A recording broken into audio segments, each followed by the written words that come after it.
vamos a hablar de conflictos. Bienvenidos a mi canal, soy Gemma Pons, CEO de Gestión Inteligente de Conflictos. Y ahora os preguntaréis, ¿qué conflictos son mediables? ¿Es todo mediable? Bueno, pues como en la vida siempre decimos que no todo es negociable como no todo es mediable. Pero sí que es importante que os haga esta reflexión. Nosotros, los mediadores, antes de hacer una intervención tenemos que hacer exactamente igual que vosotros cuando vais al médico. Nosotros tenemos que analizar el conflicto, diagnosticarlo y pensar qué intervención mediadora es la que vamos a hacer. Y aquí es donde quiero entrar.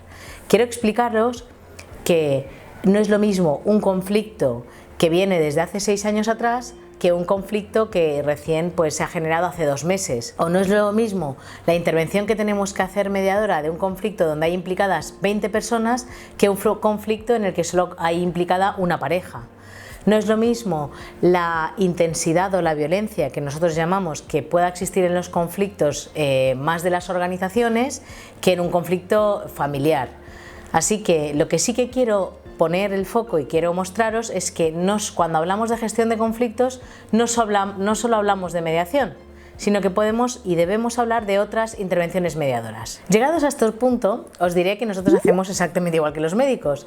Diferenciamos entre la gestión preventiva, es decir, cuando el conflicto aún no ha estallado y se está gestando, y la gestión del conflicto curativa, es decir, cuando ya ha estallado el conflicto. Y en función del análisis que realizamos del conflicto, os voy a decir qué tipos de intervenciones hay. Empezamos, por ejemplo, con la parte preventiva, cuando el conflicto aún no ha estallado, cuando está latente.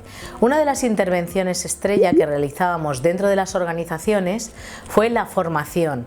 La formación como una formación muy a medida. En esta formación lo que hacíamos era trabajar conflictos que se podían presentar entre los equipos de trabajo para dar herramientas a los trabajadores y que una vez estalle el conflicto sean ellos mismos los que lo gestionan. Así que les dotábamos de herramientas de mediación preventiva al estalle del conflicto. Vamos ahora a la curativa, es decir, le llamamos curativa porque el conflicto ya ha estallado, ya está en nuestras vidas, en nuestras organizaciones, y entonces aquí sí que hacíamos una diferenciación a la hora de elegir qué intervención mediadora es la que vamos a hacer. Están las micro y las macro, y decimos las intervenciones micro cuando hay implicadas de 1 a 10 personas y las macro de 10 en adelante. En cuanto a las micro, tenemos 3 tipos de intervenciones: la mediación, la negociación y la mentoría. De la mediación ya hemos hablado en los vídeos anteriores. La negociación estratégica, cuando alguna de las partes nos pide que no intervengamos como mediadores sino como negociadores, acompañándole para potenciar sus habilidades en negociación. En la mentoría es una intervención un poco menos conocida de las 2 anteriores, de la mediación y la negociación, y normalmente la tuvimos que innovar, la tuvimos que crear a raíz de trabajar en las organizaciones. ¿Por qué la mentoría? Porque teníamos a jefes de departamento o a líderes que intuían o ellos creían que si venían a un procedimiento de mediación perdían autoridad. Entonces, para nosotros lo importante es ayudar a este líder o a esta persona que gestiona muchos equipos de gente a gestionar el conflicto de una manera diferente a la que venía haciéndolo. Por tanto, lo que hacemos es un acompañamiento a ese líder. Nosotros no participamos directamente en el procedimiento, sino que le enseñamos a que gestione el conflicto de otra manera. Le dotamos de técnicas y de habilidades mediadoras para que sea él el que las pone en práctica.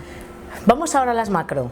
Tenemos 3 tipos de intervenciones que son muy creativas. La primera, diálogos apreciativos. La segunda, World Café.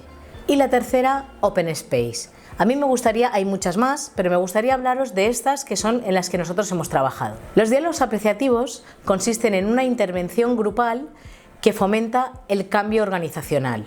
Por ejemplo, hicimos una intervención en una empresa que era de servicios sanitarios, era una aseguradora agropecuaria, en la que en ese momento se iba a producir la descentralización de la empresa, que estaba en una comunidad y tenía que descentralizarse en 17 provincias. La visión de este tipo de intervención es que se trabaja en base o en función de los éxitos que hay en la empresa, no de los fracasos. Por tanto, se genera una dinámica muy distinta a la que venimos acostumbrados, porque muchas veces ponemos el foco en lo que no funciona.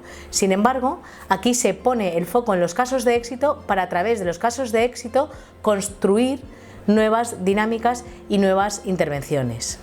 Es lo que en nuestro mundo se llama trabajar en función de la ecología de las fortalezas. El World Café, como por ejemplo modelo, diríamos que es tomar un café, lo que pasa es que es un café muy empresarial y muy multitudinario, porque es una dinámica que es muy activa en la que intervienen y colaboran todos los trabajadores de la organización. Se crea una red viva de conversaciones a través de uno o varios problemas o cuestiones que se quieren trabajar respecto de las organizaciones. En este tipo de intervención lo que se desarrolla es la inteligencia colectiva, lo cual suena muy bien, y efectivamente un futuro muy creativo. Podríamos acabar diciendo que los World Café son unas conversaciones colectivas. Por último, el Open Space es muy parecido o tiene muchas similitudes con los dos anteriores y normalmente se intentan trabajar temas muy específicos y nosotros los solemos denominar como programas o procesos de inteligencia colectiva. ¿Cuál es la finalidad de estas metodologías macro? Porque en todas pretendemos conseguir determinadas cosas, ¿no? Sobre todo no solo gestionar los conflictos, sino preparar a nuestras organizaciones para saber intervenir en los conflictos que se puedan producir en un futuro. Las consecuencias o lo que se logra con estas metodologías se genera un espacio más participativo y más colaborativo. Se mejora la comunicación entre los trabajadores. Se crea un sentido de pertenencia mayor a la marca y un sentido de fidelidad en el que los trabajadores se sienten mucho más identificados porque se sienten partícipes de la organización en la que están trabajando. Genera métodos de trabajo más flexibles en lo interno de la organización. Y por último, mejora la motivación de los trabajadores y en consecuencia el aumento de la productividad. Espero que os haya resultado de interés este vídeo. Me podéis preguntar todo aquello sobre lo que tengáis inquietudes o dudas y espero poderos ver en el próximo vídeo.